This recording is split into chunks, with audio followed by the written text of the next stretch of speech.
is.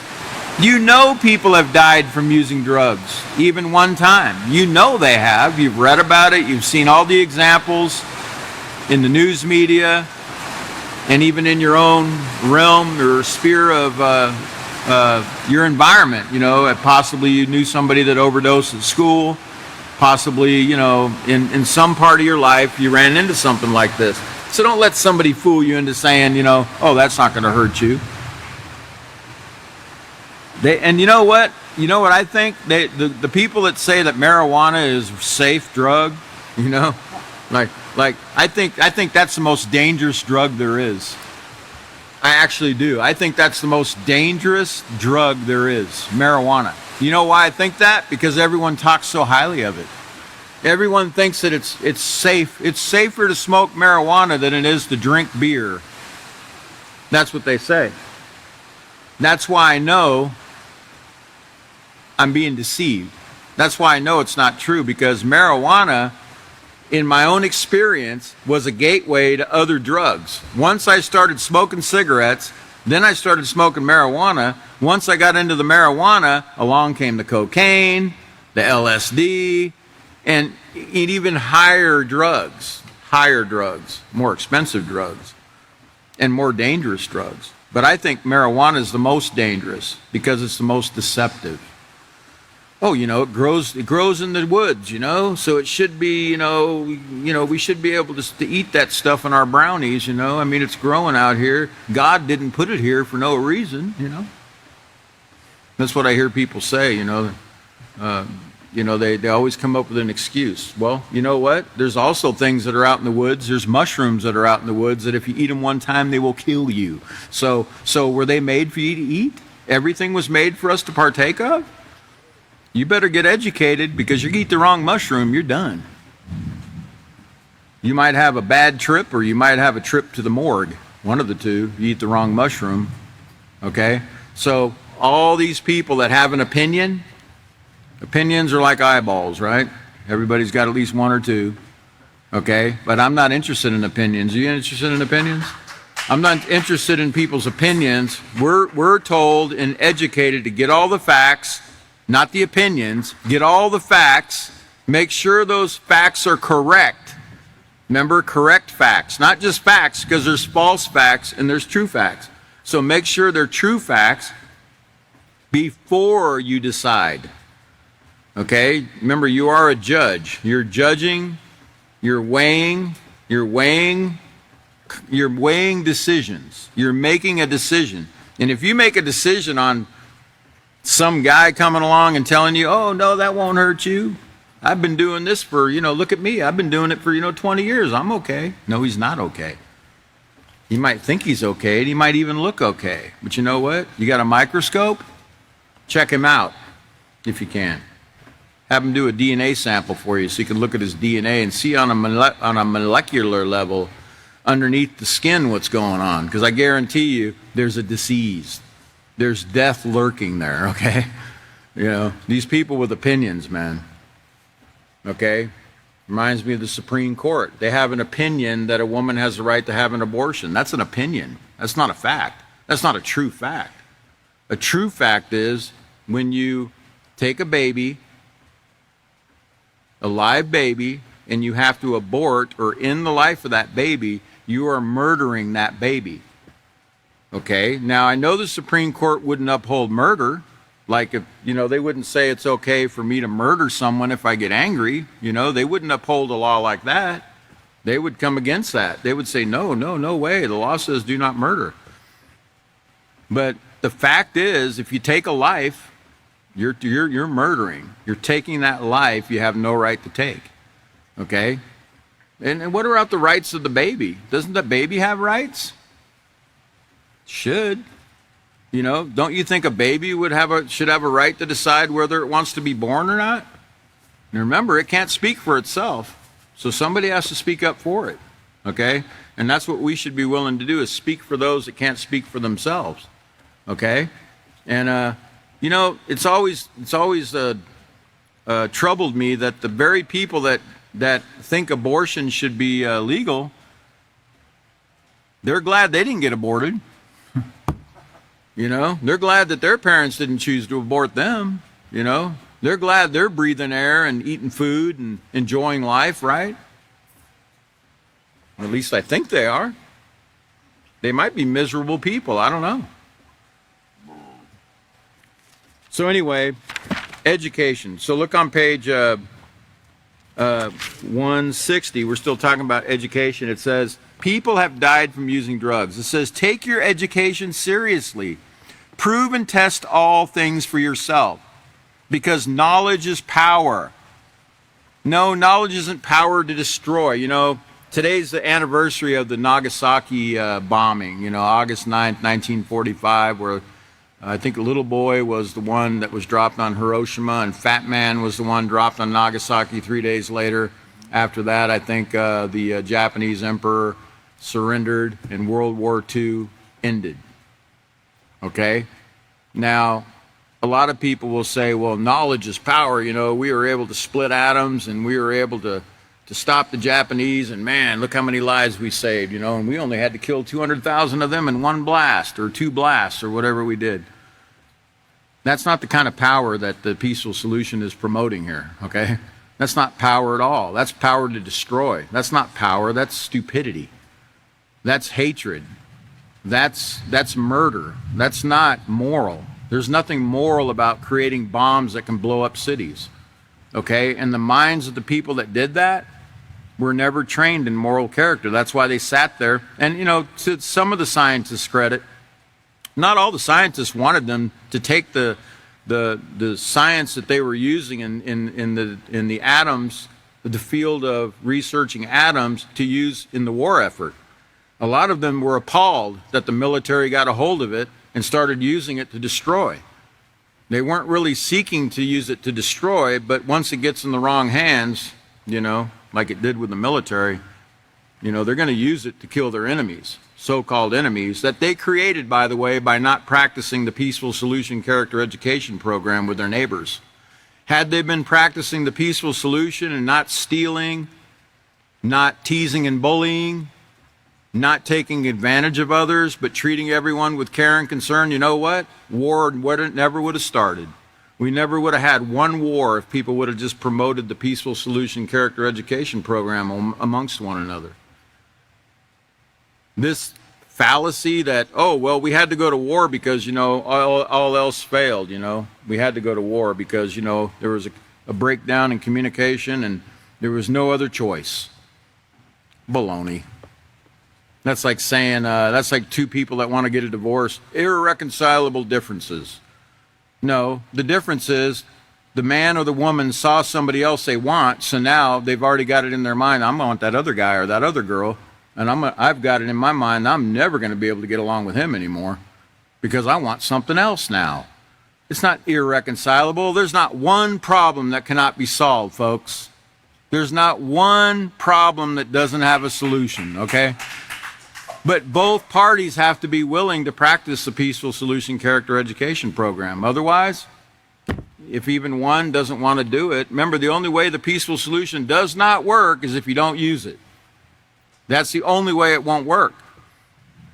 So, you know, 1945, how many years ago was that? 75, 77, 78 years ago today. I think they killed 120-some thousand people in one blast. United States used a nuclear weapon on a country, on civilians. Civilians. People that weren't even involved in the war, per se. Or they might have been making munitions, some of them or whatever, but for the most part, those were all innocent people that were down there under that blast. Okay? That's not the power. That's not the kind of knowledge and power that this is talking about. It says knowledge is power, power to live. Power to live, not to die, not to kill, not to murder, not to destroy, it's power to raise, you know, R-A-I-S-E, not R-A-Z-E, you know, bringing it down, but bringing it up. Power to grow, power to achieve. That's the kind of power the Peaceful Solution's talking about when it says knowledge is power. It keeps us, the more we know, the more we can avoid the traps. The more we know, the more we know what to avoid and stay away from it so we don't bring harm to ourselves, someone else, or the environment. That's the power that we're talking about. So, prove and test all things for yourself. Be educated, folks. Don't believe all the hype, man. People say things all the time out of the side of their neck. That's what I like to say. They talk out of the side of their neck. Most people don't research anything, okay? They really don't. For every lazy person you have physically, there's 10,000 mentally lazy people that refuse to pick up a dictionary or an encyclopedia or anything and research something for a change.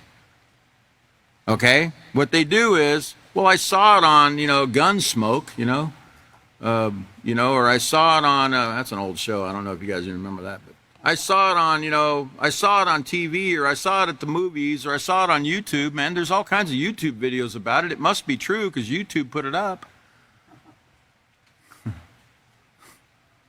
I hate to tell you this, but YouTube will let anything go up for the most part, unless it doesn't follow their agenda somehow, So be careful what you're reading and learning on the internet. That's like they don't call it the internet for no reason, or the World Wide Web, It's easy to get trapped and the spider devours you on the World Wide Web. Okay, so on page 160, we're going to look at the final ingredients. There's 2 ingredients combined into one here. Remember, these are the building blocks of a respectful reputation. And so far, we've gone over self-control. We've gone over discipline, purpose and goals, education, determination. And now we're going to go over, consistency and discipline is the last one. We didn't go over discipline yet, but these are the last 2 ingredients in building a positive reputation or developing a positive reputation. So could put up the next slide, please. Consistency and discipline means making a diligent effort to always make the same positive moral choices regardless of the situation you're in. Consistency means, not one day you're stealing from the store and the next day you want to be honest John, No, you have to consistently not steal. You have to consistently not lie. One of the worst things that we can do is lie to each other. It really is. It really is one of the worst things. You know why? Because once you lie, it's like, I always have to wonder, am you lying again? Are you, can I believe what you're saying now? Because I believed you last time you spoke and I found out what you were telling me is not true. So now, should I trust you now to tell me the truth when you've been lying to me? I'm always going to have that nagging doubt, you see. That's why don't we just not lie so we don't have to, so the other person doesn't have to keep wondering whether they should trust you or not. Because trust is not something that I owe you. Trust is something that you must earn by telling me the truth consistently. Consistently. I can't find out one minute you're lying to me and the next minute you're telling me the truth. See? It doesn't work that way. You're going to develop. How many times do you have to steal to become a thief? How many times do you have to lie to become a liar? Okay? So why not stop the lying and start telling the truth consistently? You know how hard that is? It's not. Just tell the truth. Just tell the truth. No matter, and I know when you're a child, when you're younger and you're, you tend to think, well, I don't want to tell the truth because if I do, I'm going to get in a lot of trouble, Well, no, you're going to get in more trouble. Remember what your parents told you. You're going to get in more trouble if you don't tell me the truth the first time, right? You remember that, right? You're going to get in more trouble because you're going to make it worse. Well, it's true. The more you lie, the more you got to wonder, did I lie about that? And what did I say about that lie? Because I got to be consistent in my lie. And eventually, you get caught because there's holes in your story. You know what I'm saying? Like those condoms, the holes in the condoms. There's a hole in your story, man, that somebody detects. Okay? And they're like, you know what? You said last time this. Now you're telling me this. Oh, I did? No, I didn't say that. And then you got to constantly worry about, did I say, did I say that? Oh. Why? Why do we have to lie to each other? All we're doing is destroying each other's trust for one another. I mean, that to me is like one of the worst things. Lying, stealing. Okay, So it says, make the same positive moral choice regardless of the situation. Keep in mind there's never a right reason to make a wrong choice. For example, if you've ever forgotten to wear a jacket and the weather becomes cold, you do not have the right to steal someone else's jacket. Stealing is wrong, regardless of the circumstances. It's just like if you're hungry, you don't have a right to go steal food if you're hungry. Okay? You never have the right to steal, even if you're hungry. You never have the right to steal clothing, even if you're cold. You never have the right to steal anything, okay? Regardless of the situation. There is no excuse to justify an immoral choice. If it's immoral, it's going to be immoral for whatever reason you do it. Okay? So don't try to justify it. When it comes to building a respectful reputation, you must consistently make moral choices because it takes determination and consistency to become disciplined. Determination, remember, once you set your mind to do what's right, don't let anything or anyone deter you from making those right choices. Once you determine to tell the truth, don't let your mind say, oh, don't tell him the truth this time because he's really not going to like that. No, stop listening to your brain. Stop listening to that negative influence. Sometimes it's your own self telling you these things. Stop listening to that. Make the right choice. Tell the truth. It says, discipline is the ability to control thoughts and actions in order to establish a pattern of behavior. Remember, everything starts with a thought. Stop, think. Okay? Stop, think. You stop so you can clear your mind. You let the emotion pass so you can think clearly about what you need to do, what your options are in a situation. Remember, discipline is the ability to control thoughts. So your actions, you do the right actions so you have a pattern of behavior that's positive. You develop that pattern of behavior that's positive. It starts with a thought. To become a disciplined person, you must be consistent in your efforts. In other words, not one day you're making an effort and the next day you slack off. You know, you got to keep being consistent. You got to keep being determined. You have to keep at it. You got to have an have-at-it attitude. You got to just keep at it, keep at it, keep at it, and don't give up. Okay? Don't slack off. Don't cut yourself any slack. That's the tendency, is to cut ourselves some slack. Well, you know, I told the truth all those other times. I can lie this time. It's not going to hurt that much. No. Now you're a liar again. Now you're developing the pattern of being a liar. Why do you need to lie? You don't need to lie. Okay? Especially, you know, a person that's practicing the Peaceful Solution Character Education Program, you should not lie. But you shouldn't worry about, you shouldn't even think that if you know somebody that's a Peaceful Solution student or teacher, you should always think, you know what, I know I can tell them the truth because I know that person is practicing positive character and they're gonna forgive me, or they're going to use those positive traits that they have, and we're going to work through this. You should know that. You shouldn't think you have to lie to anybody that's a peaceful person. Now it says, to become a disciplined person, you must be consistent in your efforts. This will enable you to develop positive habits. For example, it takes discipline to consistently do your homework or study at the same time every day. Once you have disciplined yourself through consistent effort, you can develop the habit of turning that stupid one-eyed monster off and studying daily instead of watching this dope tube. I don't know what else you call it. I don't even know if they watch TV anymore. What do they watch? Their iPhones and their, Androids and their, I don't know what they're watching, anymore, I guess. Netflix on their phone, or, who knows. But get your mind off this foolishness. Put that thing away and be able to study. If you got to carry that phone around everywhere with you and look at it, and you can't stop pushing buttons on it for 10 minutes so you can study and do your research or do your homework or do whatever your obligations are, man, you need to drop kick that thing to the moon, man. Once you have disciplined yourself through consistent effort, you can develop the habit of studying daily, and this way you will build a reputation for being a studious person instead of a couch potato or a goof-off.